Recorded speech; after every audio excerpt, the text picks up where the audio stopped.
Naging matagumpay ang isinagawang anti-smuggling operation ng mga kapulisan sa Zamboanga na nagresulta sa pagkakahuli ng 2 individual at pagkakakumpiska ng 16 na milyong piso.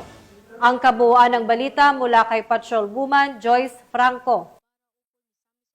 Ang 2 lalaki, kabilang ang isang pulis, matapos mahulihan ng mahigit 16 milyong halaga ng smuggled na sigarilyo sa isinagawang operasyon ng mga kapulisan ng Zamboanga City Police Station 4 Intelligence Section kasama ang 1st Special Operations Unit Maritime Group, Zamboanga City Maritime Police Station, Special Operation Team RMFB9, S3 Battalion RMFB9 at Tactical Support Company RMFB9 nitong madaling araw ng Setyembre 11, taong kasalukuyan sa Sitio Bactos, Barangay Talabaan, Zamboanga City. Kinilala ang mga naaresto na si alias Ben, 43 anyos, miyembro ng PNP na naka-assign sa Hulusulo at sinasabing may-ari ng mga smuggled na sigarilyo, at si Ernesto, 55 anyos, residente ng Barangay Divisoria, Zamboanga City na siyang driver ng sasakyan. Na-recover mula sa kanila ang isang Isuzu Elf close van na may plakang KBF2276 at may kargang 282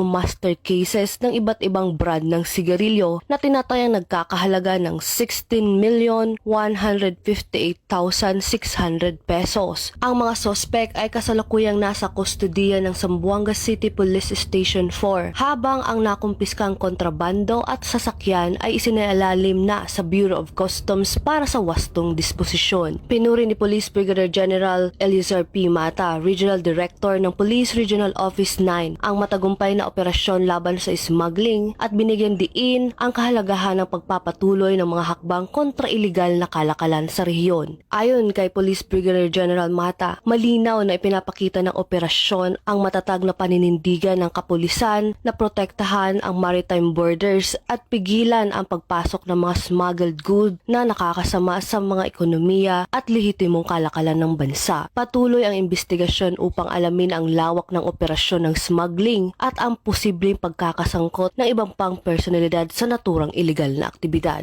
Mula dito sa Zamboanga Peninsula, nagbabalita, ako ang inyong PNN correspondent, Patrolwoman Joyce Franco, alagad ng batas, tagataguyod ng balitang pulis.